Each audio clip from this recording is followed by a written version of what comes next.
السلام علیکم ورحمۃ اللہ وبرکاتہ الحمد للہ رب العالمین والعاقبۃ للمتقین والصلاة والسلام علی اشرف الانبیاء والمرسلین نبینا محمد وعلی آلہ وصحبہ ومن تبعہم بإحسان الی یوم الدین اما بعد اللہم انفعنا بما علمتنا وعلمنا ما ينفعنا وزدنا علما سبحانک لا علم لنا الا ما علمتنا انک انت العلیم الحکیم رب اشرح لی صدری ویسر لی امری واحلل عقدۃ من لسانی یفقہوا قولی اللہم ربنا زدنا علما اللہم ربنا زدنا علما اللہم ربنا زدنا علما آمین۔ اہلا و سہلا مرحبا، خوش آمدید۔ اور آج ہمارے لیے ایک بڑی سعادت کی بات یہ ہے کہ الحمدللہ ہم نے قرآن مجید کا 1/3 حصہ اللہ کی مدد توفیق کے ساتھ مکمل کر لیا ہوا ہے، یعنی 10 پارے ہم لوگ الحمدللہ مکمل کر چکے ہیں۔ جو دوسرا یعنی 2/3 حصہ ہے اس کا آغاز آج ہونے جا رہا ہے، جس میں آج ہم انشاءاللہ 11ویں پارے کے ساتھ اپنے اس سفر کا آغاز فرمائیں گے، جس کو ہم نے اگر دیکھا جائے تو بہت قلیل وقت پہلے ہی شروع کیا تھا، اور آج الحمدللہ ہم یہ کہہ سکتے ہیں کہ 10 پاروں کا ترجمہ ہم نے مختصر تفسیر کے ساتھ الحمدللہ سیکھ لیا ہے۔ تو آج بھی ہمارے پاس سورۃ توبہ ہے، اور سورۃ توبہ کے اندر جیسے کہ آپ کو پتہ ہے کہ گزشتہ اسباق سے ہم لوگ یہ بات پڑھتے آ رہے ہیں کہ اللہ سبحانہ و تعالیٰ نے کس طرح سے نبی علیہ الصلوۃ والسلام کے سامنے غزوہ تبوک کے موقع پہ منافقین کے جو رنگ اور ان کے معاملات تھے وہ آشکار کیے، اسی کی طرف ہی بات آگے بڑھتی ہوئی جا رہی ہے، جس کی طرف ہم جا رہے ہیں انشاءاللہ باذن اللہ۔ تو اللہ سبحانہ و تعالیٰ یہاں پہ ارشاد فرماتے ہیں اعوذ باللہ من الشیطان الرجیم کہ فرمایا یعتذرون الیکم اذا رجعتم الیہم قل لا تعتذروا لن نؤمن لکم قد نبأنا اللہ من اخبارکم وسیری اللہ عملکم ورسولہ ثم تردون الی عالم الغیب والشہادہ فینبئکم بما کنتم تعملون۔ یعنی نبی علیہ الصلوۃ والسلام جہاد پر نہ جانے والے گروہ کا ذکر آیت نمبر، یعنی یہ پہلا گروہ آ رہا ہے جس کے بارے میں منافقین وغیرہ کا گروہ جو تھا اس کے بارے میں بات ہو رہی ہے کہ بعض تو ایسے تھے جنہوں نے رسول اللہ صلی اللہ علیہ وسلم جب غزوہ تبوک کے لیے نکلے تو انہوں نے پہلی معذرت کر لی کہ جناب ہم نہیں جا سکتے، میرا یہ عذر ہے یا فلاں معاملہ ہے، یہ ایسے ہے ویسے ہے، جو بھی تھا جیسے بھی تھا جس طرح سے بھی انہوں نے صحیح اپنی جان چھڑوا لی۔ ایک وہ گروہ تھا منافقین کا ہی جنہوں نے کوئی عذر پیش نہیں کیا تھا، بغیر کسی اجازت کے، بغیر کسی عذر کے، بغیر کسی بات کے ہی وہ پیچھے بیٹھے رہے، اور ان کے بارے میں اللہ سبحانہ و تعالیٰ ان آیات کے اندر خبر دے رہے ہیں۔ فرمایا کہ یعتذرون، وہ عذر پیش کریں گے، الیکم آپ کی طرف، اذا جب رجعتم آپ لوٹیں گے، الیہم ان کی طرف، یعنی جب آپ غزوہ تبوک سے لوٹ کے واپس مدینہ طیبہ کے اندر جائیں گے تو یہ لوگ آپ کے پاس آئیں گے اور اپنا اپنا عذر پیش کرنا شروع کریں گے۔ تو اللہ سبحانہ و تعالیٰ رسول اللہ صلی اللہ علیہ وسلم کی وہ تعلیمات دے رہے ہیں کہ آپ نے کرنا کیا ہے۔ فرمایا کہ قل کہہ دیجئے لا تعتذروا، تم اعتذار مت پیش کرو، تم عذر پیش مت کرو، لن نؤمن ہم ہرگز نہیں ایمان لائیں گے، لکم تمہارے لیے، یعنی ہم تمہاری بات ہرگز نہیں مانیں گے۔ کیوں؟ وجہ کیا ہے؟ قد تحقیق نبأنا اللہ، اللہ نے ہمیں خبر دے دی ہے، من اخبارکم تمہاری باتوں کے بارے میں، تمہارے بارے میں، تمہارے معاملات کے حوالے سے اللہ سبحانہ و تعالیٰ نے ہمیں خوب خبر دے دی ہے۔ وسیر اللہ، اور ان قریب دیکھے گا اللہ سبحانہ و تعالیٰ، عملکم تمہارے عمل کو، یعنی مستقبل کے اندر بھی اللہ تمہارے اعمال کو دیکھ رہا ہے اور دیکھے گا بھی، ورسولہ، اور اس کا رسول بھی دیکھ لے گا تمہارے اعمال کو۔ ثم پھر کیا ہوگا؟ تردون، تم لوٹائے جاؤ گے، الی اس کی طرف، عالم جو جاننے والا ہے، الغیب غیب کو، والشہادہ اور حاضر کو، یعنی جو چھپی ہوئی پوشیدہ دونوں چیزوں کو، چھپی ہوئی پوشیدہ اور ظاہری ساری قسم کی چیزوں کو جاننے والا اللہ سبحانہ و تعالیٰ ہے، تم اس کی طرف لوٹائے جاؤ گے۔ پھر وہاں پہ جانے کے بعد نتیجہ کیا نکلے گا؟ فَيُنَبِّئُكُمْ، وہ تم کو خبر دے گا، پس وہ تم کو خبر دے گا کس بات کی؟ بما، اس چیز کی، تم جو تھے تم تعملون، عمل کرتے۔ تو یہاں پہ اللہ سبحانہ و تعالیٰ نے رسول اللہ صلی اللہ علیہ وسلم کو واضح طور پہ یہ تعلیمات فرما دی ہیں کہ آپ کو ان کا عذر پیش کرنے پر ان کی کوئی بات سننے کی ضرورت نہیں ہے، ان کی باتیں ماننے کی بھی ضرورت نہیں ہے، کیونکہ ہم تمہیں خبر دے رہے ہیں کہ یہ سارے کے سارے لوگ کذاب اور جھوٹے ہیں، منافقین ہیں، اور ان کا کوئی اس سچائی کے ساتھ تعلق نہیں ہے۔ اس کے بعد اللہ فرماتے ہیں وہ قسمیں کھائیں گے۔ فرمایا سیحلفون، ان قریب وہ قسمیں اٹھائیں گے، باللہ اللہ تعالیٰ کی، لکم تمہارے لیے، اذا جب انقلبتم تم لوٹو گے، الیہم ان کی طرف، جب تم لوٹ کے ان کی طرف جاؤ گے، تو وہ اللہ کی قسمیں اٹھا کے اپنا عذر پیش کریں گے. لتعرضوا، مقصد ان کا کیا ہوگا، یعنی قسمیں اٹھانے کا، آپ علیہ الصلوۃ والسلام کی طرف آنے کا ان کا مقصد کیا ہوگا، لتعرضوا، کہ آپ اعراض کریں عنہم، ان سے، یعنی ان کو نظر انداز کر دیں، ان کو معاف کر دیں، ان کو چھوڑ دیں، کنارہ کشی اختیار کر لیں. اللہ کہتے ہیں فاعرضوا، بس آپ اعراض کریں عنہم، ان سے، انہم، بے شک وہ، رجس، ناپاک ہیں، ومأواہم، اور ان کا ٹھکانہ جہنم، جہنم ہے، لہذا آپ بھی ان سے نظر انداز کریں. اسی طرح سے ہوا رسول اللہ صلی اللہ علیہ وسلم جب غزوہ تبوک سے واپس آئے تو منافقین آتے تھے، تقریباً یہ 80 کے قریب وہ لوگ تھے جو بغیر کسی عذر کے پیچھے بیٹھے رہے تھے اور بغیر کسی اجازت کے پیچھے بیٹھے رہے تھے. یعنی بعض منافقین ایسے تھے جنہوں نے یعنی غزوہ تبوک جانے سے پہلے ہی اللہ کے رسول کے پاس آ کے عذر پیش کیا، اللہ کے رسول نے کہا ٹھیک ہے جاؤ، کوئی مسئلہ نہیں ہے. اب یہ وہ لوگ تھے جنہوں نے پہلے کوئی بات نہیں کی تھی، بعد میں آ کے کرے. تقریباً ان کی تعداد 80 یا سم تھنگ اس کے قریب آتی ہے. تو اللہ فرما رہے ہیں کہ یہ لوگ آپ کے پاس آئیں گے، جھوٹی قسمیں اٹھائیں گے، آپ کو مطمئن کرنے کی کوشش کریں گے، مقصد ان کا یہ ہوگا کہ آپ ان کو معاف کر دیں. اور ایسے ہی ہوا، اللہ کے رسول جب واپس آئے یہ آتے آ کے کہتے ہیں اللہ کے رسول میرے پاس فلاں مسئلہ تھا، مجھے یہ مسئلہ تھا، میرے ساتھ ایسے پرابلم تھی. اللہ کے رسول صلی اللہ علیہ وسلم سب کو کہہ رہے تھے ٹھیک ہے جاؤ، ٹھیک ہے جاؤ، ٹھیک ہے جاؤ، ٹھیک ہے جاؤ، کسی کو کوئی بات نہیں کی. تو اللہ کہتے ہیں کہ ان سے اعراض کریں، کنارہ کشی اختیار کر لیں، چھوڑ دیں ان کو. جزا ہے بما سبب کانو یکسبون، جو وہ کماتے تھے یا جو انہوں نے کمایا اسی کے عوض ان کو ان کا ٹھکانہ جہنم بنا دیا گیا. اس کے بعد اللہ کہتے ہیں یحلفون، وہ قسمیں اٹھاتے ہیں، لکم، آپ کی طرف، لترضوا عنہم، تاکہ آپ راضی ہو جائیں، عنہم، ان سے. قسمیں اٹھانے کا ان کا ایک اور مقصد یہ بھی ہے کہ اللہ کے رسول آپ ان سے راضی ہو جائیں.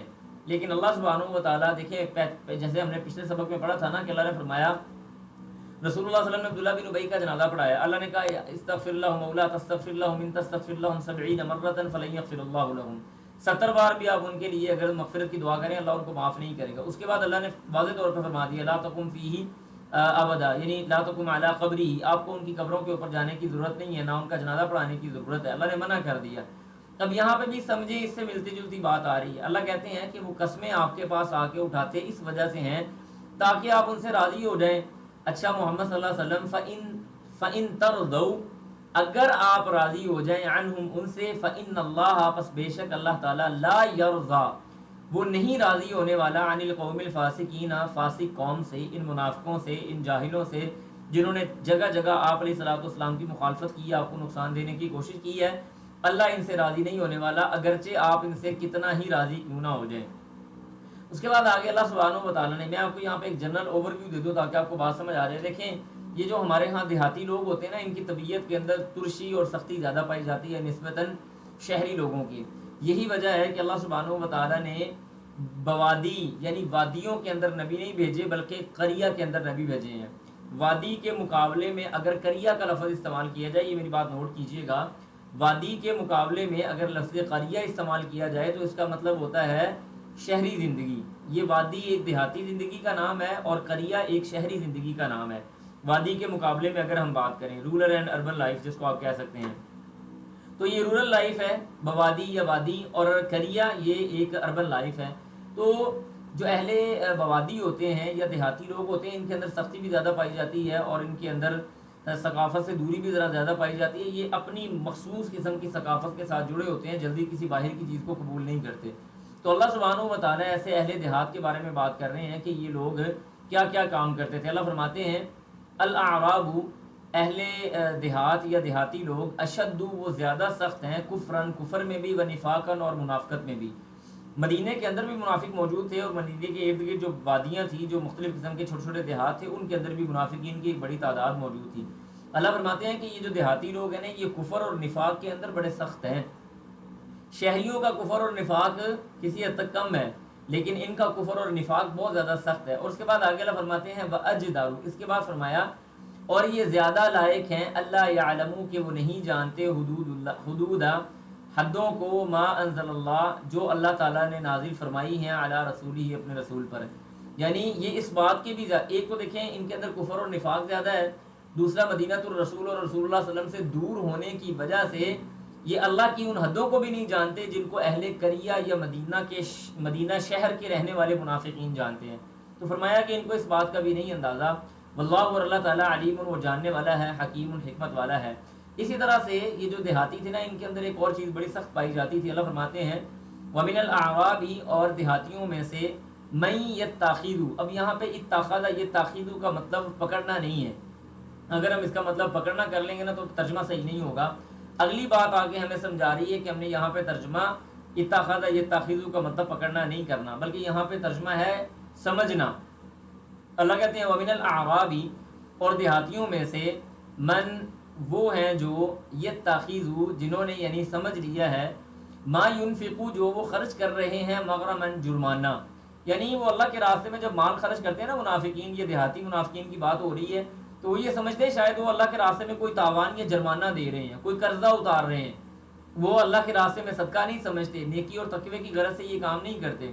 پھر آگے اللہ فرماتے ہیں وَيَتَرَبَّصُوا، اور وہ انتظار کر رہے ہیں، بِكُمْ، آپ کے ساتھ، الدَّوَائِرَ، حالات کے یعنی بدلنے کا، یہ گردش ایام کا. دوائر، دائرۃ کی جمع دوائر آتی ہے، یعنی گردش ایام جس کو آپ کہہ سکتے ہیں، نشیب و فراز کا. یہ بنیادی طور پہ اس انتظار میں ہے کہ آپ کے اوپر حالات تبدیل ہو جائیں اور آپ نیچے کی طرف آ جائیں بجائے ترقی کرنے کی. پھر اللہ کہتے ہیں علیہم، انہی پر ہیں، دائرۃ السوء، برائی کے یعنی گردش ایام برائی کے ذریعے. برے ایام اصل میں انہی کے ارد گرد گھوم رہے ہیں اور ان کو اس بات کا پتہ بھی نہیں. علیہم، انہی پر ہے، دائرۃ السوء، گردش ایام یا برائی کے ایام یا برے ایام یا ایسے دن جو خراب دن ہوتے ہیں. کہتے ہیں نا میرے حالات بڑے خراب ہو گئے، تو خراب حالات اصل میں ان کے چل رہے ہیں. اللہ کہتے ہیں واللہ، اور اللہ تعالیٰ سمیع، وہ سننے والا ہے، علیم، اور جاننے والا ہے. اس کے بعد آگے اللہ فرماتے ہیں وَمِنَ الْأَعْرَابِ، اور دیہاتیوں میں سے ہی، میں یعنی یہ دیہاتیوں میں سے اب وہ لوگ ہیں جو مومنین ہیں. مومن جو دیہاتی ہوتا ہے وہ بھی بڑا سخت ہوتا ہے. جیسے وہ آپ نے حدیث سنی ہوگی، نبی علیہ الصلوۃ والسلام کے پاس ایک صحابی آئے. وہ صحابی اسی وقت ہوئے تھے، آ کے اللہ کے رسول پہ ایمان لائے، اپنے اونٹ پہ بیٹھے ہوئے ہیں، نیچے نہیں اترے. اللہ کے رسول صحابہ کے درمیان میں موجود ہیں. کہنے لگے اللہ کے رسول دیکھیے میں دور سے آیا ہوں، بار بار میں نہیں آ سکتا، مجھے چند ایک چیزیں بتا دیں جن پہ میں عمل کر لوں. آپ نے فرمایا تم اللہ پہ ایمان رکھو، نبی میری یعنی شہادتین کا اقرار کرو، نماز پڑھو، زکوٰۃ دو، روزے رکھو. ٹھیک ہے جی. اور اس وقت حج فرض نہیں ہوا تھا میرے خیال سے. تو اللہ کے رسول صلی اللہ علیہ وسلم نے ایسی چند ایک باتیں ان کو کہی. انہوں نے پتہ کیا کہا؟ کہنے لگے واللہ انی لا ازید ولا انقص، اللہ کی قسم میں اس میں سے ایک رتی برابر نہ کم کروں گا نہ زیادہ کروں گا. آپ علیہ السلام نے فرمایا اس کی طرف اشارہ کر کے کہ اپنے صحابہ کو کہ اگر دنیا میں کسی جنتی کو دیکھنا ہو تو اس صحابی کو دیکھ لو، جس نے میری یہ بات سننے کے بعد مکمل ایمان لے آیا اور باقی بس اس میں کمی یا اضافہ کچھ نہیں کروں گا. ہمارے لیے بھی دین آج اسی طرح سے کامل و اکمل ہے کہ کمی اور اضافے کی گنجائش موجود نہیں ہے.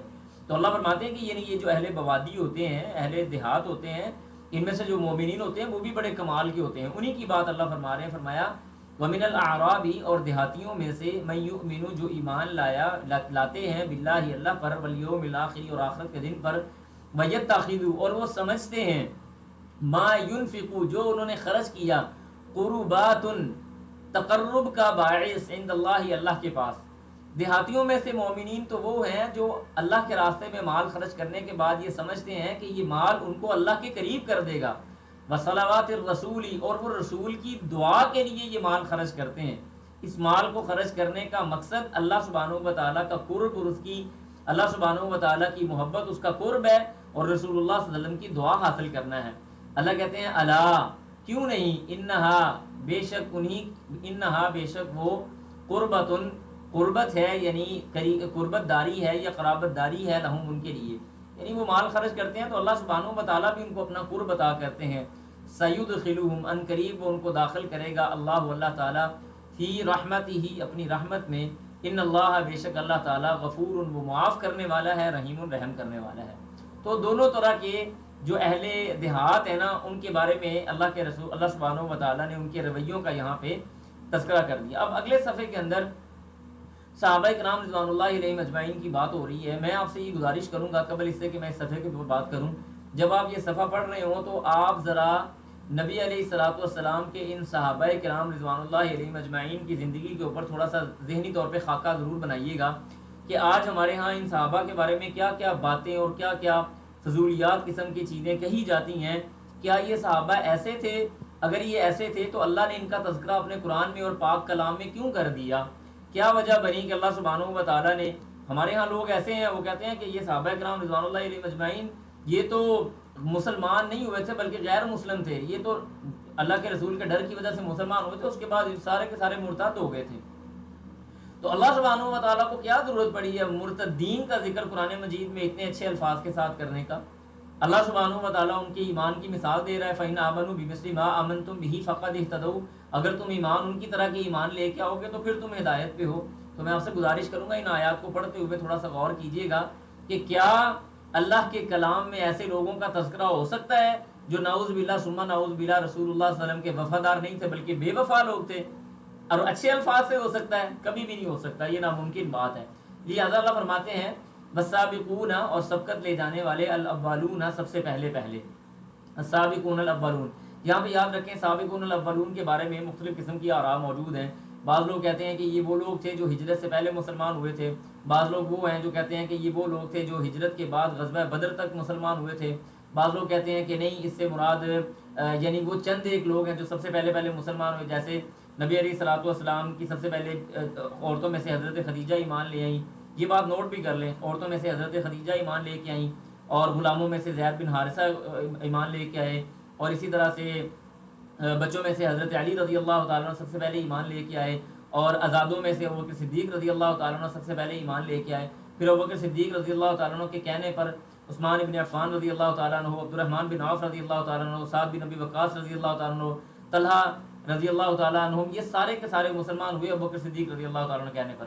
بہرحال سابقون الاولون میں آپ اس کی جو بھی تشریح کر لیں وہ ساری صحیح ہے کہ یہ سارے کے سارے لوگ اس میں آ جاتے ہیں جنہوں نے رسول اللہ صلی اللہ علیہ وسلم کا ساتھ دیا مکمل اس وقت کے اندر جب آپ علیہ الصلوۃ والسلام کا ساتھ اپنے چھوڑ چکے تھے بلکہ دشمن بن چکے تھے۔ آپ علیہ الصلوۃ والسلام کے ساتھ مارے کھائی ہیں، ظلم و تشدد برداشت کیا ہے۔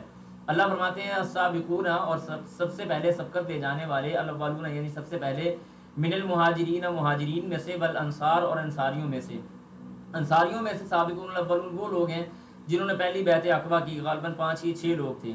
اس کے بعد فرمایا والذین، اور وہ لوگ اتبعوہم جنہوں نے پیروی کی ان کی باحسان، احسان کے ساتھ ان کی پیروی کی۔ اب یہاں پہ بعض علماء یہ لکھتے ہیں کہ اس سے مراد صحابہ، صحابہ کے بعد تابعین، اور پھر تبع تابعین، اور اس سے بھی بڑھ کر بعض علماء یہ لکھتے ہیں کہ آپ علیہ الصلوۃ والسلام کے راستے کے اوپر اور صحابہ کرام رضوان اللہ علیہ مجمعین کے راستے کے اوپر چلنے والے تمام لوگ جو قیامت تک آنے والے ہیں سارے کے سارے اس کے اندر شامل ہیں، اور یہی درست اور صحیح بات ہے کہ آج بھی وہ لوگ، یعنی وہ لوگ جو نبی علیہ الصلوۃ والسلام کے راستے کو اور صحابہ کرام رضوان اللہ علیہ مجمعین کے راستے کو حرف آخر سمجھتے ہیں، یہ سارے وہ لوگ اس کے اندر شامل ہیں۔ اللہ فرماتے ہیں رضی اللہ، اس بات کو ذرا غور سے دماغ میں جگہ دینے کی کوشش کریں، اللہ ان سے راضی ہو گیا، راضی اللہ، راضی ہو گیا اللہ تعالیٰ عنہم، ان سے۔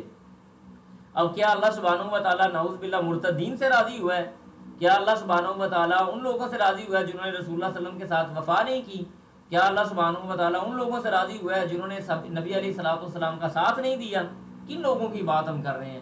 اگر ہم صحابہ کرام رضوان، اور میں آپ کو یہاں پہ یہ بات بتا دوں، آپ یہ بات بھی میری نوٹ کر لیں، آج جو بھی بندہ کسی بھی صحابی رضی اللہ تعالیٰ عنہ کے اوپر طعن و تشنیع کرتا ہے، اس کا مطلب یہ نہیں ہے کہ وہ اس صحابی سے دشمنی رکھتا ہے، نہیں، اس کا ہدف دین اسلام ہے۔ دیکھیں یہ دین اسلام آپ تک یا مجھ تک کہاں سے آیا ہے؟ یہ ہمارے اوپر وحی کیا اللہ تعالیٰ نے؟ نہیں، یہ اللہ کے رسول صلی اللہ علیہ وسلم نے اپنے صحابہ کو بتایا، صحابہ نے آگے لوگوں کو بتایا، آگے لوگوں نے آگے لوگوں کو بتایا، تب ہم تک یہاں پہ یہ بات پہنچی ہے۔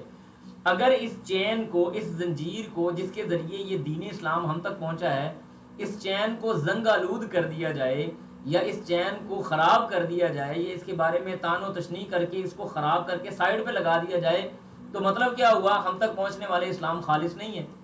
یہی مقصد ہے ان کا کہ دین اسلام کو شکوک و شبہات کا شکار کر دیا جائے۔ کس کے ذریعے؟ صحابہ کرام رضوان اللہ علیہ مجمعین پر طعن و تشنیع کے ذریعے۔ اللہ کہتا ہے رضی اللہ عنہم ورضوا عنہ، اللہ ان سے راضی ہو گیا، وہ اللہ سے راضی ہو گئے۔ آپ کہتے ہیں جی فلاں نے یہ کیا، فلاں نے ایسے کیا، فلاں نے ویسے کیا۔ آپ کی حیثیت کیا ہے؟ آپ نے اللہ کے رسول کے چہرے کو دیکھا ہے؟ کیا آپ نے نبی علیہ الصلوۃ والسلام کے ساتھ ماریں کھائی ہیں؟ کیا آپ نبی علیہ الصلوۃ والسلام کے ساتھ مارکوں میں شریک ہوئے ہیں؟ کیا رسول اللہ صلی اللہ علیہ وسلم نے اپنی زبان اقدس سے آپ کو جنت کی بشارت دی ہے؟ آپ کی حیثیت کیا ہے ان ہستیوں کے بارے میں بات کرنے کی جن کو اللہ کہہ رہا ہے رضی اللہ عنہم ورضوا عنہ؟ تو اس لیے تھوڑا سا سوچنے کی ضرورت ہے۔ کوئی بھی بندہ آج اگر کسی صحابی کے بارے میں بات کرے تو اس کا ٹارگٹ آپ کا دین اسلام ہے، اس صحابی کی ذات ہرگز نہیں ہے، یہ بات میری نوٹ کر لیں۔ اس کے بعد اللہ کہتے ہیں وَأَعَدَّ، اور اس نے تیار کیا ہے لَهُمْ، ان کے لیے، جنات باغات، تجری تحتها الانہار، اس کے نیچے سے نہریں بہہ رہی ہیں۔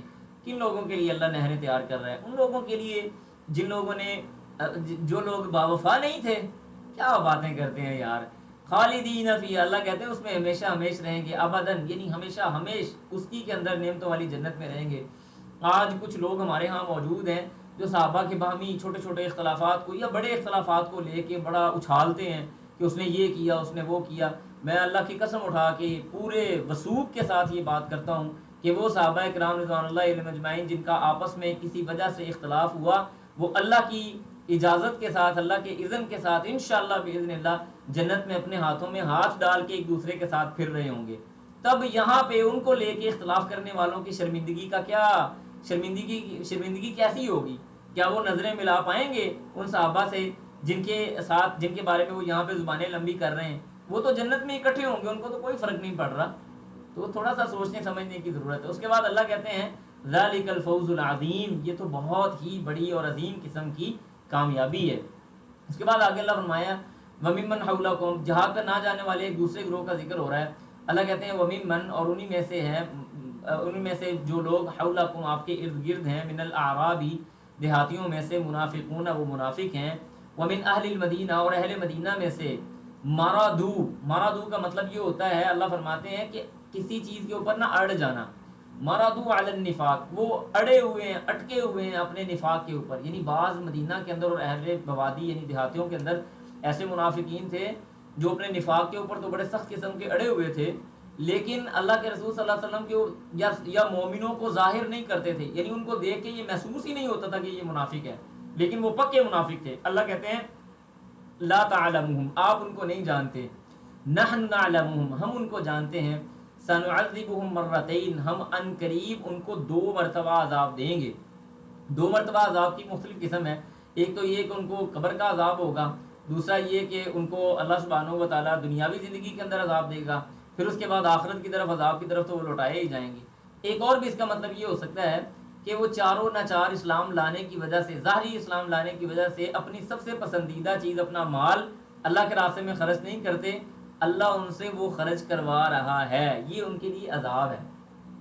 سنعذبهم مرتين، اللہ کہتے ہیں ہم ان قریب ان کو 2 مرتبہ عذاب میں مبتلا کریں گے، ثم پھر یردون، لوٹائے جائیں گے، الی عذاب عظیم، بہت بڑے عذاب کی طرف۔ اس کے بعد اللہ کہتے ہیں وآخرون، اور وہ دوسرے، یعنی یہاں پہ چند وہ صحابہ کرام رضوان اللہ علیہم اجمعین کا ذکر ہو رہا ہے، یعنی یہ وہ صحابہ کرام تھے جن کے بارے میں آگے بھی بات آ رہی ہے۔ یہ ابو لبابہ رضی اللہ تعالیٰ اور ان کے ساتھ 6-7 ان کے ساتھی تھے۔ یہ وہ لوگ تھے جنہوں نے بغیر کسی عذر کے غزوہ تبوک سے پیچھے رہ گئے تھے، اور اللہ کے رسول صلی اللہ علیہ وسلم جب مدینہ میں داخل ہوئے ہیں تو آپ علیہ الصلوۃ والسلام کے مدینہ میں داخل ہونے سے پہلے انہوں نے اپنے آپ کو مسجد نبوی کے ستونوں کے ساتھ باندھ لیا تھا اور بھوک ہڑتال کر دی تھی کہ جب تک اللہ تعالیٰ ان کو معاف نہیں کرے گا، اللہ کے رسول ان کو معاف نہیں کریں گے، یہ اپنے آپ کو ستونوں سے کھولیں گے نہیں۔ تو اللہ سبحانہ و تعالیٰ نے بہرحال ان کی توبہ قبول فرمائی تھی۔ یہ دوسرا گروہ تھا۔ اللہ کہتے ہیں وآخرون، اور دوسرے، اعترفوا، انہوں نے اعتراف کر لیا، بذنوبہم، اپنے گناہوں کا، خلطوا، اور انہوں نے شامل کر لیا یا ملا لیا، عملا صالحا، نیک عمل کو، وآخر، اور دوسرے، سیئا، برے، یعنی نیکی اور برائی کو خلط ملط کر دیا، اچھائی اور برائی کو انہوں نے مکس اپ کر دیا، اچھے عمل بھی کیے اور ساتھ ساتھ برے عمل بھی کر لیے۔ اور برا عمل کیا تھا؟ بغیر کسی وجہ کے جہاد فی سبیل اللہ اور خاص طور پہ غزوہ تبوک سے پیچھے رہنا۔ اس کے بعد انہوں نے یہ بات کی، نبی علیہ الصلوۃ والسلام جب آئے نا، انہوں نے کہا جی ہم نے تو اللہ کے رسول اپنے آپ کو معاف نہیں کرنا، جب تک آپ ہمیں معاف نہیں کریں گے اللہ ہماری معافی نہ نازل کر دے۔ پھر اللہ سبحانہ نبی صاحب نے بھی یہ بات کر دی کہ میں تمہیں معاف نہیں کروں گا۔ اب دیکھیں یہاں پہ رویہ، بعض اوقات جو اپنا پیارا ہوتا ہے نا اس کو ذرا سزا دینی پڑتی ہے، جو اپنا پیارا نہیں ہوتا نا اس کو کہتے ہیں چل یار جا ٹھیک ہے تو صحیح ہے، تیرے ساتھ میری کوئی دلی وابستگی نہیں ہے، میں تجھے کیوں سزا دوں، تیرے ساتھ میں کیوں نخرہ کروں، تیرے ساتھ میں کیوں ناراضگی کا اظہار کروں۔ یہ اپنے تھے، ان کے اوپر ناراضگی کا اظہار کیا گیا۔ پھر جب تک اللہ نے توبہ نہیں قبول کی تب تک اللہ کے رسول صلی اللہ علیہ وسلم نے بھی کوئی توبہ کا فرمانہ نہیں دیا۔ تو یہ وہ ساتھی تھے۔ پھر اللہ تعالیٰ نے کیا کیا؟ اللہ کہتے ہیں عسى اللہ، ان قریب اللہ سبحانہ و تعالیٰ، ان یتوب علیہم، ان قریب ان کی توبہ اللہ تعالیٰ قبول فرما لے گا۔ ان اللہ بے شک اللہ تعالیٰ غفور، وہ معاف کرنے والا ہے، رحیم رحم کرنے والا ہے۔ اللہ کے رسول صلی اللہ علیہ وسلم ان کو معاف کرنے، اللہ تعالیٰ نے ان کی توبہ یعنی قبول کر لی اور انہوں نے اپنے آپ کو کھول دیا۔ جب انہوں نے اپنے آپ کو کھول دیا نا تو پھر انہوں نے کہا کہ ہم اپنا کچھ مال اللہ کے راستے میں صدقہ کرتے ہیں، اللہ کے راستے میں صدقہ کرتے ہیں۔ اللہ نے کہا ٹھیک ہے۔ یہاں پہ میں آپ کو عبادت کا ایک لاجک بھی سمجھانے کی کوشش کرتا ہوں۔ اللہ فرماتے ہیں خذ لیجئے من اموالہم، ان کے مالوں سے، صدقۃ صدقہ، تطہرہم آپ ان کو پاک کیجئے، وتزکیہم اور آپ ان کا تزکیہ کیجئے، بہا اس صدقے کے ذریعے، وصلی علیہم اور ان کے لیے دعا کیجئے۔ ٹھیک ہے۔ اب نبی علیہ الصلوۃ والسلام، اب یہاں پہ یاد رکھیں اللہ نے جتنی بھی آسمان سے عبادتیں نازل کی ہیں نا، ان ساری عبادتوں کا کوئی نہ کوئی مقصد ہے۔ نماز کا مقصد کیا ہے؟ مقصد کیا ہے؟ ان الصلاۃ تنہی عن الفحشاء والمنکر۔ اگر آپ کی نماز آپ کو بے حیائی برے کاموں سے نہیں روکتی، اس کا مطلب آپ صحیح نماز ادا نہیں کر رہے۔ اللہ نے فرمایا کہ کتب علیکم الصیام کما کتب علی الذین من قبلکم لعلکم تتقون۔ روزے کا مقصد ہے تم متقی ہو جاؤ۔ آپ کا روزہ آپ کو متقی نہیں کر رہا تو اس کا مطلب ہے آپ کا روزہ ٹھیک نہیں ہے۔ اللہ نے فرمایا مال ان سے لیں تاکہ ان کی طہارت ہو جائے، ان کا تزکیہ ہو جائے۔ تو یہ مال انسان کے مال کو پاک بھی کرتا ہے، یعنی یہ صدقہ انسان کے مال کو پاک بھی کرتا ہے اور انسان کا تزکیہ کرتا ہے، اس سے تکبر اور غرور کو ختم کرتا ہے۔ اگر آپ مال خرچ کر رہے ہیں اس کے باوجود آپ کا تکبر، آپ کی نخوت، آپ کا غرور کم نہیں ہو رہا، اس کا مطلب یہ ہے کہ آپ کے مال کے اندر کوئی نہ کوئی مسئلہ ہے، آپ صدقہ صحیح نہیں کر رہے یا صحیح مال سے نہیں کر رہے۔ تو اس لیے اللہ فرماتے ہیں کہ یہ آپ نے یہ کام یاد رکھیں، جو بھی عبادت اللہ نے آسمان سے نازل کی ہے اس کا کوئی نہ کوئی پرپز ہے۔ اگر وہ پرپز پورا نہیں ہو رہا تو اس کا مطلب ہے کہ میں وہ کام ٹھیک طرح سے سر انجام نہیں دے گا۔ اب اللہ کہتے ہیں ان صلاتک، بے شک آپ کا دعا کرنا، سکن سکون کا باعث ہے، لہم ان کے لیے، اللہ اکبر کبیرہ، اللہ اکبر کبیرہ۔ آپ اندازہ کریں اللہ تعالیٰ اپنے مومنین، ان صحابہ کرام رضوان اللہ علیہم اجمعین، رسول اللہ صلی اللہ علیہ وسلم کے جو صحابہ تھے، اللہ ان مومنین کے بارے میں نبی کو حکم دے رہا ہے کہ ان کے لیے دعا کرو، تمہاری دعا ان کو مرہم پٹی کرے گی، تمہاری دعا ان کو سکون دے گی۔ کیا سمجھتے ہیں آپ کہ جن لوگوں کا تذکرہ اللہ نے قرآن میں ایسے کیا ہے کہ نبی کو حکم دیا جا رہا ہے آپ ان کے لیے نماز، آپ ان کے لیے دعا کریں، آپ کی دعا ان کو سکون دے گی، کیا وہ نبی علیہ الصلوۃ والسلام کے بے وفا لوگ تھے؟ کیسی باتیں کر رہے ہیں؟ یہ بات تو نہ لاجیکلی پروو ہوتی ہے نہ علمی اعتبار سے پروو ہوتی ہے۔ واللہ، اور اللہ تعالیٰ سمیع سننے والا ہے، علیم جاننے والا ہے۔ الم یعلموا، اللہ کہتے ہیں کیا وہ نہیں جانتے، ان اللہ کہ اللہ تعالیٰ ہوا یقبل التوبہ، وہ توبہ قبول کرنے والا ہے، عن عبادہ اپنے بندوں سے، ویأخذ الصدقات اور وہ صدقات، ویأخذ اور وہ لیتا ہے صدقات کو، یعنی صدقات مطلب یہاں پہ آپ یوں سمجھ لیں کہ اللہ سبحانہ و تعالیٰ قبول کرتا ہے، یا خود کا مطلب یہاں پہ لینا نہیں کریں گے، یعنی صدقات قبول کرتا ہے، ویأخذ اور وہ قبول کرتا ہے الصدقات صدقات کو، وان اللہ اور یہ کہ اللہ سبحانہ و تعالیٰ وہ تواب، وہ توبہ قبول کرنے والا ہے، بار بار توبہ قبول کرنے والا ہے، الرحیم رحم کرنے والا ہے۔ اس کے بعد آگے اللہ کہتے ہیں وقل اور کہہ دیجئے، اعملوا تم عمل کرو، فسیر اللہ ان قریب دیکھ لے گا اللہ تعالیٰ، عملکم تمہارے عمل کو، ورسولہ اور اس کا رسول بھی تمہارے اعمال کو دیکھ لے گا، والمؤمنون اور مومنین بھی تمہارے اعمال کو دیکھ لیں گے۔ کیا مطلب کہ تم نے جو کرنا ہے نا تم کرو، کوئی مسئلہ نہیں ہے، اللہ تو دیکھ ہی رہا ہے نا، اللہ کا رسول بھی جان لے گا اور مومنین کو بھی پتہ چل جائے گا تم کون سی حرکتیں کر رہے ہو۔ وَسَتُرَدُّونَ اور ان قریب تم لوٹائے جاؤ گے، اِلیٰ اس کی طرف، عالم الغیب جو غیب کو جاننے والا ہے، والشہادہ اور ظاہری طور پہ چھپی اور ظاہری دونوں چیزوں کو جاننے والا ہے، فَيُنَبِّئُكُمْ بس وہ تم کو خبر دے گا، بِمَا كُنتُمْ تَعْمَلُونَ جو تم عمل کرتے رہے تھے۔ اس کے بعد آگے اللہ فرماتے ہیں وَآخَرُونَ اور دوسرے لوگ، مُرْجَوْنَ جو امید لگائے گئے، لِأَمْرِ اللَّهِ اللہ کے حکم کی طرف، یعنی بعض وہ صحابہ کرام رضوان اللہ علیہم اجمعین تھے، یہاں پہ ان صحابہ کرام رضوان اللہ علیہم اجمعین کی بات ہو رہی ہے کہ جنہوں نے توبہ، جن کی جو توبہ قبول کرنے کی طرف ان کا وہ تھا، اللہ سبحانہ و تعالیٰ کی طرف توبہ قبول کرنے کے لیے ان کو توقع تھی۔ یہ وہ 3 صحابہ کرام رضوان اللہ علیہم اجمعین تھے جن کا آگے تذکرہ آ رہا ہے انشاءاللہ باذن اللہ۔ تو اللہ فرماتے ہیں آگے جا کے ان کا تذکرہ ڈیٹیل سے آئے گا، وہاں پہ انشاءاللہ باذن اللہ کریں گے۔ اب یہاں پہ تھوڑا سا چیز کا رخ بدل گیا۔ یہ نبی علیہ الصلوۃ والسلام جب غزوہ تبوک پر جانے لگے نا تو منافقین نے ایک مسجد بنائی جو مسجد قباء اور مسجد حرام کے درمیان میں تھی. اس مسجد کا نام مسجد ضرار رکھا گیا، یعنی یہ مسجد ضرار اللہ تعالیٰ نے قرآن مجید میں اس کا نام رکھا. منافقین نے کیا کیا، انہوں نے دیکھا کہ اب مسلمان غزوہ حنین کے بعد بڑی طاقت بن گئے ہیں، تو انہوں نے کہا کہ اب ہم نہ اس ایک مسلمانوں میں رہ کے تو وہ یہ کام کر نہیں سکتے تھے، تو ایسے ان کو پارلیمنٹ کی ضرورت تھی کہ جس کے اندر وہ بیٹھ کے اپنی گول میز کانفرنس کر سکتے، اپنے لیے تیاری کر سکتے، معاملات کو دیکھ سکتے، دشمنان دین کو جگہ دے سکتے، ان کو پناہ دے سکتے.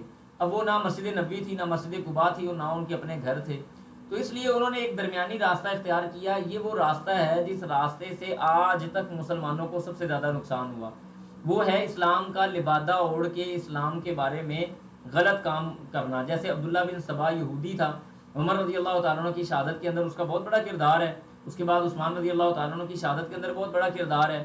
یہ عبداللہ بن سبا ایک یہودی تھا جس نے اسلام کا لبادہ اوڑھا اور مسلمانوں کے درمیان میں تفریق پیدا کر دی.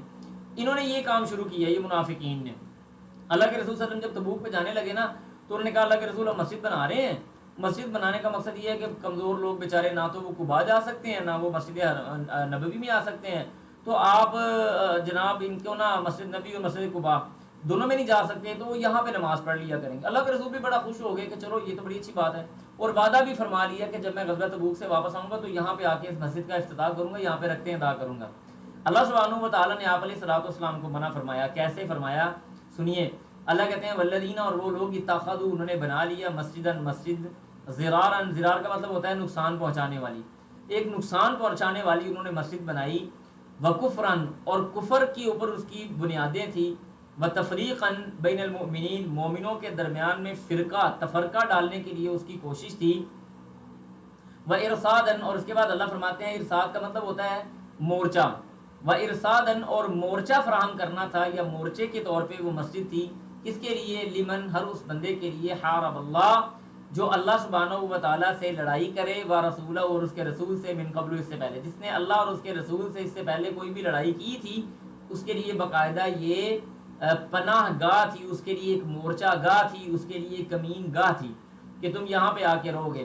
اللہ فرماتے ہیں وَلَا يَحْلِفُنَّ، اور ان قریب ضرور بضرور وہ قسم اٹھائیں گے، ان اردنا، نہیں ہم ارادہ رکھتے، الا الحسنى، مگر اچھائی کا، ہمارا مقصد تو اچھائی کرنے کا ہے. ان اريد الا الاصلاح، ٹھیک ہے جی. اور اسی طرح جیسے فرمایا نا کہ اللہ فرماتے ہیں کہ لا تفسدوا فی الارض بعد اصلاحها، اور اس طرح اللہ فرماتے ہیں کہ جب ان سے کہا جاتا ہے کہ تم فساد مت مچاؤ، تو وہ کہتے تھے الا انهم هم المفسدون ولكن لا يشعرون، کہتے ہیں نا ہم اصل میں مقصد یہ ہے کہ ہم لوگ فساد نہیں کر رہے، ہم تو اصلاح کر رہے ہیں.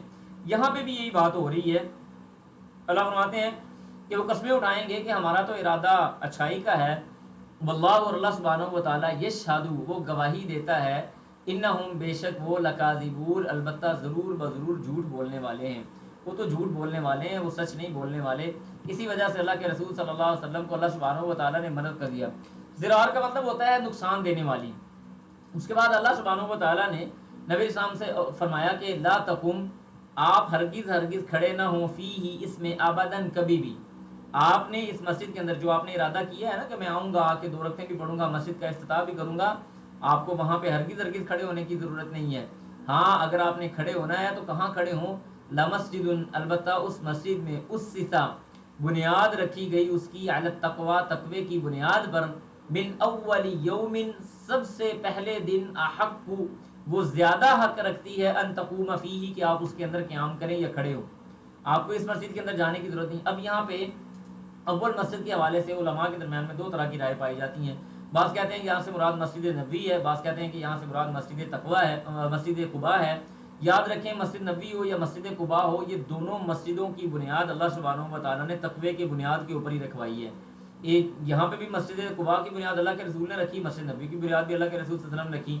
وہ پہلی مسجد تھی، یہ دوسری مسجد تھی، لہٰذا اس کے اندر کوئی ایسا مسئلے والی بات نہیں ہے. البتہ جو زیادہ صحیح بات سمجھ آتی ہے وہ یہ ہے کہ اس سے مراد مسجد قباء ہے. کیوں؟ آیت کا اگلا حصہ اس طرف اشارہ کرتا ہے. اللہ کہتے ہیں وہ مسجد کون سی؟ فی ہی، اس کے اندر، رجال، ایسے لوگ ہیں، یحبون، وہ پسند کرتے ہیں، ان یتطہروا، کہ وہ پاکیزگی اختیار کریں. جیسے نبی صلی اللہ علیہ وسلم کی حدیث آتی ہے نا، آپ نے فرمایا کہ اللہ ایک اہل قباء کو، اللہ نبی صلی اللہ علیہ وسلم نے بلوایا اور پوچھا کہ تم کون سا کام کرتے ہو، اللہ تمہاری بڑی تعریف کرتا ہے، تمہاری پاکیزگی کی بڑی تعریف کرتا ہے، کون سا کام کرتے ہو تم؟ تو اہل قباء یہ بڑے پاک صاف اور خوبصورت اور نفیس قسم کے لوگ تھے. کہنے لگے اللہ کے رسول صلی اللہ علیہ وسلم جب ہم قضائے حاجت کے لیے باہر جاتے ہیں نا تو ہم پتھر وغیرہ استعمال کرنے کے بعد پانی بھی استعمال کرتے ہیں. صرف پانی کے اوپر یا پتھر کے اوپر اکتفا نہیں کرتے بلکہ پتھر وغیرہ استعمال کرنے کے بعد اپنی طہارت اختیار کرنے کے لیے پانی کو دوبارہ استعمال کرتے ہیں. یہ وہ وجہ تھی جس وجہ سے اللہ سبحانہ و تعالیٰ نے اہل قباء کی تعریف کی ہے. اور یہاں پہ یہ بات بھی اس طرف اشارہ کرتی ہے کہ اس سے مراد مسجد قباء ہے، کیونکہ اس میں رہنے والے وہ لوگ تھے جو طہارت کو پسند کرنے والے ہیں. اور اللہ بھی فرماتے ہیں کہ واللہ، اور اللہ تعالیٰ یحب، وہ پسند کرتا ہے المطہرین، پاکیزہ رہنے والے لوگوں کو، صاف ستھرے رہنے والے لوگوں کو. اس کے بعد آگے اللہ فرماتے ہیں افمن اسسا. اب یہ یہاں پہ بات ہو رہی ہے دو گروہوں کے درمیان، یعنی ایک وہ لوگ ہیں جو دین اسلام کے ساتھ کھڑے ہیں اور دوسرے وہ ہیں جو نفاق کے ساتھ یا نقصان دینے کے لیے کھڑے ہیں. بنیادی طور پہ ان کی بات ہو رہی ہے. اللہ کہتے ہیں افمن، کیا پس جو اسسا، یا جس نے، کہہ لیں جس نے اسسا بنیاد رکھی، بنیانہ ایسی عمارت کی، التقوی تقوی کے اوپر، من اللہ اللہ کی طرف سے، ورضوان اور رضامندی کے ساتھ، خیر وہ بہتر ہے، ام من یا کہ وہ بہتر ہے، اسسا جس نے بنیاد رکھی، بنیانہ کسی ایسی عمارت کی، علی شفا، شفا کہ وہ ایک کنارے پر ہے، جروفن، جرف کہتے ہیں کھائی کے کنارے پر ہے، اور ہارن گرنے والا، یعنی گرنے والی کھائی کے کنارے پر ہے، فی ناری جہنم، جہنم کی آگ میں، بھی اس کے ساتھ، یعنی وہ اس کے ذریعے جہنم کی آگ میں گرنے والا ہے. ایک طرف وہ لوگ ہیں جنہوں نے تقوی کی بنیاد کے اوپر چیزوں کو کھڑا کیا، عمارت کو کھڑا کیا، مسجد کو کھڑا کیا، اور دوسرے وہ لوگ ہیں جنہوں نے ایک ایسی کمزور کھائی کے کنارے کے اوپر کسی چیز کی بنیاد رکھی ہے جو گرنے والا ہے اس کے ذریعے جہنم کے اندر، یعنی وہ عمارت خود بخود جہنم میں گرنے والی ہے. تو دونوں میں سے کون سا بہتر ہے؟ واللہ، اور اللہ سبحانہ و تعالیٰ، یہاں پہ سوالیہ نشان ہے، کون بہتر ہے دونوں میں سے؟ واللہ، اور اللہ تعالیٰ، لا یہدی، وہ نہیں ہدایت دیتا، القوم الظالمین، ظالم قوم کو. اس کے بعد آگے اللہ کہتے ہیں لا یزالو، ہمیشہ رہے گی، بنیانہم، ان کی عمارت، الذی، وہ بنو جو انہوں نے بنائی، ریبتن، شک میں، فی قلوبہم، ان کے دل میں، ان کے دلوں کے اندر اپنی اس عمارت کے بارے. دیکھیں ایک آدمی اگر، یا وہ صحابہ کرام رضوان اللہ علیہم اجمعین جنہوں نے مسجد قباء کے اندر نماز وغیرہ ادا کی، یا مسجد قباء کو تعمیر کیا، یا مسجد نبوی کو تعمیر کیا، یہاں پہ بڑا طویل واقعہ ہے مسجد نبوی کی تعمیر کا، آپ لوگ جانتے بھی ہوں گے. یعنی ان لوگوں نے اللہ کی رضامندی، تقوی کی بنیاد کے اوپر یہ چیزیں قائم کی ہیں. ان کے دلوں کے اندر کوئی شک ہو سکتا ہے؟ ایمان کی شروط میں سے ایک شرط یقین ہے. ایمان کی 7 شرطیں ہیں نا، 7 شرطوں میں سے ایک شرط کیا ہے؟ یقین ہے، جو شک کے منافی ہے. تو اللہ کہتے ہیں کہ یہ لوگ جنہوں نے برائی کی بنیاد رکھی ہے، بری عمارت کی بنیاد رکھی ہے، اصل میں ان کے دلوں کے اندر بھی ہمیشہ شک ہے. اور شک جو ہوتا ہے نا، یہ انسان کو ہمیشہ بے چین رکھتا ہے. وہ بندہ جس کا ٹرسٹ لیول بڑا اچھا ہے، لوگوں کے اوپر اعتبار کرتا ہے، ایون اپنے گھر کے اندر بھی، اپنی بیوی بچوں کے اوپر، اپنے والدین کے اوپر، اپنے رشتہ داروں کے اوپر، اپنے دوستوں کے اوپر اس کا اعتبار ہے نا، وہ بندہ بڑا مطمئن ہوگا. لیکن اگر کوئی بندہ مشکوک ہے، بار بار چیزوں کو سوچنے والا، متردد ہے، تو آپ دیکھیں وہ بیچارہ خود بڑا پریشان ہوگا، اس کو کسی اور کو پریشان کرنے کی ضرورت ہی نہیں ہے. کوئی باہر سے اس کو طاقت پریشان نہیں کر سکتی، وہ خود بیچارہ پریشان ہے. تو اللہ نے ان کی ایک طرح کی جو ان کے اندر ایک انزائٹی پائی جاتی ہے، اس کا یہاں پہ ذکر کیا ہے. ان کے دلوں کے اندر خود شک موجود ہے. الا، مگر کیا ہے؟ ان تقطع قلوبہم، ان کے دلوں کو کاٹ دیا جائے. اور اللہ سبحانہ تعالیٰ، واللہ، اللہ سبحانہ و تعالیٰ، علیم، وہ جاننے والا ہے، حکیم، حکمت والا ہے. اس کے بعد آگے اللہ فرماتے ہیں ان اللہ، بے شک اللہ تعالیٰ، یہ مومنین کی بات ہو رہی ہے. کن مومنین کی بات ہو رہی ہے؟ وہ مومنین جو اللہ کے راستے میں اپنی مال اور جان کو قربان کرتے ہیں. اور یہ وہ لوگ ہیں جو صحابہ کرام رضوان اللہ علیہم اجمعین. اللہ کہتے ہیں ان اللہ، بے شک اللہ تعالیٰ، اشترا، اس نے خرید لیا، کس چیز کو؟ من المومنین، مومنوں سے، انفسہم، ان کی جانوں کو، ان کی جانوں کا سودا اللہ نے کر لیا ہے. واموالہم، اور ان کے مالوں کا بھی سودا اللہ نے کر لیا. بان لہم، یہ لہم ان کے لیے ہے، جنت، بان لہم جنہ، کہ ان کے کس وجہ سے، کس سبب سے، یا کس عوض سے؟ جنت کے عوض میں. اللہ نے جنت کے عوض میں مومنین کے مال اور ان کی جانیں یہ خرید لی ہوئی ہیں. وہ کرتے کیا ہیں؟ یقاتلون، وہ جہاد کرتے ہیں، فی سبیل اللہ، اللہ کے راستے میں. فیقتلون، وہ قتل کرتے ہیں لوگوں کو، یعنی مارتے ہیں، وَيُقْتَلُونَ اور وہ خود بھی شہید ہو جاتے ہیں، خود بھی قتل کر دیے جاتے ہیں۔ وعدن علیہ اللہ کہتے ہیں یہ وعدہ ایسا وعدہ نہیں ہے جو ہم نے صرف تم سے کیا، وعدن یہ وعدہ ہے علیہ اس پر، حقاً جو حق ہے، فی التوراتی تورات کے اندر ہم نے یہ وعدہ کیا، والانجیل اور انجیل کے اندر بھی ہم نے یہی وعدہ کیا، والقرآن اور قرآن کے اندر بھی ہم نے یہی وعدہ کیا کہ وہ لوگ جو اپنا مال اور اپنی جان اللہ کے راستے میں خرچ کرتے ہیں، چاہے جہاد فی سبیل اللہ کے ذریعے، چاہے جہاد فی سبیل اللہ میں جانے والے لوگوں کے ذریعے، چاہے اللہ کے راستے میں دین کی تعلیم حاصل کرنے والے بچوں کے اوپر خرچ کرنا ہے، اللہ کہتے ہیں ان لوگوں کو میں نے ان لوگوں کی جان اور مال جنت کے عوض خرید لیا ہوا ہے، ٹھیک ہے۔ اور پھر ہمارا یہ وعدہ سچا ہے جو ہم نے ہر کتاب میں کیا، ومن اوفا اور کون ہے اوفا جو وفا کرے بیاہدی اپنے وعدے کی، من اللہ اللہ سے، یعنی اللہ سے بڑھ کر بھی اپنے وعدے کی کوئی وفاداری کرنے والا ہے، فاستبشروا پس خوشخبری ہے ان لوگوں کے لیے، وہ خوش ہونے والے لوگ ہیں، ببیعکم جو تم سے تم نے جو سودا کیا ہے، جو تم نے سودا کیا اور جس چیز کے ساتھ تم نے سودا کیا ہے یہ تمہارے لیے بہت بڑی خوش قسمتی اور خوشخبری ہے، فاستبشروا پس تم خوشیاں مناؤ، اللہ کہتے ہیں جو سودا تم نے کر لیا، کہ تھوڑا سا مال ہے نا، دیکھیں دنیا کی زندگی تھوڑی سی ہے، اللہ کہتے ہیں کہ یعنی اس زندگی کے بارے میں کہ وَمَا الْحَيَاةُ الدُّنْيَا إِلَّا مَتَاعُ الْغُرُورِ، اور دوسری جگہ پہ اللہ فرماتے ہیں کہ یہ تو دنیا کا ٹھکانہ بڑا تھوڑا سا رہنے والا ہے، یہ ختم ہو جانے والا ہے، مَا عِنْدَكُمْ يَنْفَدُ وَمَا عِنْدَ اللَّهِ بَاقٍ، تمہارے پاس جو ہے وہ تو فنا ہو جائے گا، ہمیشہ تو تمہارے پاس نہیں رہے گا، تو کیسا اچھا سودا ہو کہ ہم اپنی جان اور اپنا مال اللہ کی حفاظت میں دے کے، اللہ کے سامنے رکھ کے کہ یا اللہ میرا یہ جسم، میرا یہ جثہ، میری یہ جان تیرے حکم کے خلاف ورزی نہیں کرے گی، مولا یہ میرا مال تیرے حکم کی خلاف ورزی کے خلاف استعمال نہیں ہوگا، یہ میرا مال تیرے ہی راہ میں استعمال ہوگا، تو یہ کیسا بہترین قسم کا سودا ہے، انسان اپنی یہ دونوں چیزیں اللہ کے سامنے رکھوا دے اور اللہ اس کے عوض میں بندے کو جنت دے دے۔ فَمَنْ زُحْزِحَ عَنِ النَّارِ وَأُدْخِلَ الْجَنَّةَ فَقَدْ فَازَ، اللہ نے فرمایا وہ لوگ جو جہنم سے بچا لیے گئے اور جنت میں داخل کر دیے گئے، کامیاب تو یہ لوگ ہیں۔ ہمارے ہاں کامیاب ایسے بندے کو کہا جاتا ہے جس کے پاس وقت کی بہت بڑی کوئی آسائشیں ہوں، وقت کے بہت بڑے مال و اسباب ہوں، جتنے مرضی مال و اسباب ہیں یہ تو ختم ہونے والے ہیں۔ کبھی آپ نے سنا ہے کوئی بندہ 5000 سال زندہ رہ گیا ہو، یا اس نے دنیا کی جب 5000 سال بھی زندہ رہ گیا، 2 منٹ کے لیے سوچ لیں آخرکار تو وہ مر گیا، اس نے کیا فائدہ لیا؟ میں آپ کو مزے کی بات بتاؤں، 99% لوگ جو مال کماتے ہیں، 99% لوگ 100% اس سے فائدہ نہیں اٹھا سکتے۔ اپنے مال سے 100% فائدہ نہ اٹھانے والے لوگوں کی تعداد 99% ہے۔ آپ جہاں مرضی جا کے انالیسس کر لیں، اسٹیٹکس نکال لیں اس کی۔ اس کے بعد آگے اللہ کہتے ہیں وَذَلِكَ، اور یہی ہے هُوَ الْفَوْزُ الْعَظِيمُ، سب سے بڑی کامیابی کہ اللہ سبحانہ و تعالیٰ انسان کو جنت میں داخل کر دے۔ اس کے بعد فرمایا التائبون، مومنین کے بارے میں بات ہو رہی ہے، فرمایا التائبون توبہ کرنے والے، العابدون عبادت کرنے والے، الحامدون حمد و ثنا بیان کرنے والے، السائحون روزہ رکھنے والے۔ یہاں پہ میں آپ کو پوائنٹ کی بات بتاتا ہوں، یہ سن لیجئے۔ دیکھیں صائم کا مطلب بھی روزہ رکھنے والا ہے صاد کے ساتھ، اور سائح کا مطلب بھی روزہ رکھنے والا ہے۔ کیا فرق ہے دونوں میں؟ یہ فرق نوٹ کر لیں۔ صائم کہتے ہیں ایسے روزے دار کو جو عام روزہ رکھنے والا آدمی ہے، جس نے روزہ رکھا لیکن اس نے جھوٹ بھی بول لیا، تھوڑی سی زیادتی بھی کر لی، کسی کے ساتھ بدتمیزی بھی ہو گئی، چلیں بہت کم ہو گیا تو ہلکی پھلکی کسی کے ساتھ گالم گلوچ تھوڑی بہت ہو گئی، یہ ہے صائم۔ لیکن سائح اس کے مقابلے میں خاص ہے، وہ کون ہے؟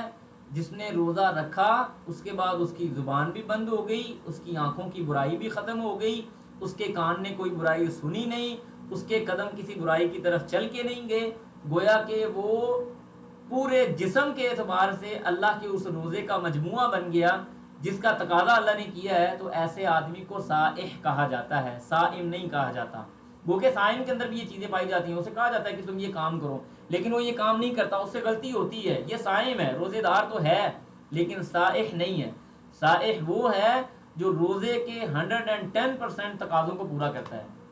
تو اللہ نے یہاں پہ صائحون کا لفظ استعمال کیا ہے، یہ زیادہ زبردست لفظ ہے۔ فرمایا الصائحون جو روزے دار ہیں، الراکعون رکوع کرنے والے ہیں، الساجدون سجدے کرنے والے ہیں، الآمرون بالمعروف نیکی کا حکم دینے والے ہیں، والناہون اور منع کرنے والے ہیں، عن المنکر برائی سے، والحافظون اور وہ حفاظت کرنے والے ہیں، لحدود اللہ اللہ کی حدوں کی، وبشر المؤمنین، اور خوشخبری دے دیجئے ان مومنوں کو۔ اللہ نے یہاں پہ 9 صفات ذکر کی ہیں مومنین کی۔ اب آپ اپنا اپنا، میں یہاں پہ کوئی بات نہیں کر رہا، نہ یہاں پہ میں کوئی تشریح کر رہا ہوں، نہ کوئی تفسیر کر رہا ہوں، نہ کوئی توضیح پیش کر رہا ہوں، نہ کوئی ایسی بات کر رہا ہوں، میں کچھ نہیں ہے یہاں پہ بات کر رہا۔ صرف میں آپ سے یہاں پہ ایک آپ لوگوں کو دعوت فکر دینا چاہ رہا ہوں کہ میں اپنے آپ کا محاسبہ کروں کہ کیا میرے اندر یہ 9 صفات پائی جاتی ہیں، اور آپ اپنا محاسبہ کریں۔ 9 چھوڑے میں کہتا ہوں 4 بھی پائی جاتی ہیں، 4 بھی چھوڑے میں کہتا ہوں 3 بھی پائی جاتی ہیں۔ اگر ہمارے اندر 3 4 5 20 صفات ایسی پائی جائیں تو یقین کریں میں سمجھتا ہوں کہ ہم بڑے خوش قسمت لوگ ہیں کہ اللہ سبحانہ و تعالیٰ نے ہمیں ان لوگوں میں شمار کیا، یا ہمارے اندر ان مومنین کی صفات پائی جاتی ہیں۔ اس کے بعد آگے اللہ فرماتے ہیں اتائبون وغیرہ ہو گیا، اللہ کہتے ہیں یہ اچھا چلیں یہاں پہ آ گیا، اللہ فرماتے ہیں تائبون الحامدین، یہ باتیں ہوگی ہماری۔ اس کے بعد فرمایا ما کان، اب یہاں پہ ایک نیا حکم رسول اللہ صلی اللہ علیہ وسلم کے لیے آ گیا۔ غالباً یہاں پہ ابو طالب کے حوالے سے بھی باتیں ہیں جو نبی علیہ السلام کے چاچا تھے، اور یہاں پہ یہ بات آپ بہت اچھی طرح سے یاد رکھ لیں۔ ہمارے ہاں یہ لوگ باتیں کرنا شروع کر گئے ہیں آج کل کہ جی علی رضی اللہ تعالیٰ عنہ کی محبت کے اندر وہ یہ کہنا شروع ہو گیا کہ علی کا باپ بھی بھلا کافر ہو سکتا ہے۔ دیکھیں، کسی کو کافر کرنا، مومن کرنا، کسی کے بارے میں بات کرنا، یہ اللہ سبحانہ و تعالیٰ کا دین ہمیں بتائے گا، رسول اللہ صلی اللہ علیہ وسلم کی احادیث ہمیں بتائیں گی۔ اور یہاں پہ جو احادیث رسول اللہ صلی اللہ علیہ وسلم کی ملتی ہیں وہ بڑی واضح ہیں کہ نبی علیہ الصلوۃ والسلام کے یہ چچا مسلمان نہیں ہوئے تھے، اگرچہ انہوں نے رسول اللہ صلی اللہ علیہ وسلم کی بہت زیادہ خیر خواہی کی تھی، جیسے مطعم بن عدی کے بارے میں آتا ہے، اور اس طرح سے بعض مشرکین تھے جنہوں نے رسول اللہ صلی اللہ علیہ وسلم کی بڑی خیر خواہی کی تھی، آپ علیہ الصلوۃ والسلام کا بڑا ساتھ دیا تھا، آپ علیہ الصلوۃ والسلام کو پناہ بھی دی تھی۔ لیکن اس پناہ دے دینا اور باقی سارے کام کر لینا، اس کا تعلق ایمان کے ساتھ تو نہیں ہے۔ ایمان تو اس چیز کا نام ہے کہ اللہ اقرار باللسان، تصدیق بالقلب و عمل بالجوارح کی توفیق عطا فرما دے، اور احادیث سے ہمیں یہ بات پتہ چلتی ہے کہ وہ مسلمان نہیں ہوئے تھے۔ تو اللہ سبحانہ و تعالیٰ نے یہاں پہ رسول اللہ صلی اللہ علیہ وسلم کو اور مومنین کو خاص حکم دیا ہے۔ میں آپ کو وہ حکم سنانے جا رہا ہوں، میری اپنی بات نہیں ہے، یہ اللہ کا کلام ہے۔ اللہ فرماتے ہیں ما کانا، نہیں ہے، للنبی، کسی نبی کے لیے، یعنی یہاں پہ خاص نبی السلام کی بھی بات ہو رہی ہے، والذین، اور ان لوگوں کے لیے، آمنوا، جو ایمان والے ہیں، ایمان والے اور نبی کے لیے یہ شان نہیں، ان کے لائق نہیں ہے، ان یستغفروا، کہ وہ استغفار طلب کریں، للمشرکین، مشرکوں کا، یا مشرکوں کے لیے وہ توبہ اور استغفار طلب کریں۔ نبی علیہ الصلوۃ والسلام کو اللہ سبحانہ و تعالیٰ نے یہاں پہ واضح طور پہ منع کر دیا، آپ کسی کے لیے استغفار نہیں کریں گے جو بندہ کافر ہو کے مرا ہے۔ اب مومنوں کے لیے بھی یہی ہے۔ اب کہ ہمارا کردار پتہ کیا ہے، انڈیا کا کوئی ایکٹر بیچارہ وہ پھانسی کے پھندے پہ چڑھ جاتا ہے، اپنے آپ کو مار لیتا ہے، اور یہاں پہ سارا میڈیا بیٹھ کے، چاہے وہ انڈیا کا ہے، پاکستان کا ہے، یا کسی بھی جگہ کا ہے، وہ بیٹھ کے ادھر دعائیں دے رہا ہے، جی rest in peace, rest in peace, rest in peace. مشرکین کے لیے بھی ریسٹ ان پیس کی دعا، اللہ کے ساتھ انہوں نے نافرمانی کی، اللہ سبحانہ و تعالیٰ کا حق مارا، اللہ کے ساتھ شرک کیا، اللہ کی جگہ پہ کسی اور کو رکھ دیا، اور یہاں پہ مسلمان بیٹھے دعائیں دے رہے ہیں ریسٹ ان پیس۔ یہ تو بات سمجھ ہی نہیں آتی۔ اتنی سی تو ہمارے اندر شرم اور غیرت ہونی چاہیے کہ اللہ کے دشمن کو دشمن سمجھ سکیں۔ تو یہ بات کرنے کی ضرورت نہیں۔ اللہ نے فرمایا نہ تو نبی کی شان ہے، نہ مومنین کی شان ہے کہ کسی مشرک کے لیے وہ دعائے مغفرت کریں۔ پھر اگلی بات اللہ دیکھیں کیا کہتا ہے، فرمایا ولو کانوا اولی قربا، ولو کانوا، اگرچہ وہ ہوں، اولی قربا، قریبی رشتہ دار ہی کیوں نہ ہوں، آپ ان کی مغفرت کے لیے دعا نہیں کر سکتے۔ جیسے ابراہیم علیہ السلام کے بارے میں آتا ہے، ابراہیم علیہ السلام کے بارے میں کہ وہ بڑی دیر دعا کرتے رہے، پھر اللہ سبحانہ و تعالیٰ نے ان کو منع کر دیا، اور دعا کرنی انہوں نے بند کر دی۔ اور اب صحیح بخاری کے اندر روایت ہے، اللہ سبحانہ و تعالیٰ قیامت کے دن ان کے باپ کو جہنم میں پھینکے گا۔ تو ہمارے ہاں لوگ محبت کے اندر، یہ جذبات کے اندر آ کے یہ باتیں شروع کر دیتے ہیں، نہیں جی وہ فلاں ہوگا، نہیں جی وہ ایسے ہوگا ویسے ہوگا۔ اللہ کے رسول صلی اللہ علیہ وسلم کی واضح حدیث ہیں، ہمیں اس بات سے کوئی غرض نہیں کہ اللہ سبحانہ و تعالیٰ کس کو جنت میں لے جا رہا ہے، کس کو جہنم میں لے جا رہا ہے، یہ اللہ کا حق ہے۔ مسئلہ کہاں پیدا ہوتا ہے، جہاں ہم اللہ کے حق کو اپنا حق سمجھنا شروع کر دیں اور اپنا حق دوسروں کو دینا شروع کر دیں۔ یہ اللہ کا حق ہے، اللہ کا رائٹ ہے، جس کو چاہے جنت میں جائے بھیجے، جس کو چاہے جہنم میں بھیجے۔ یہاں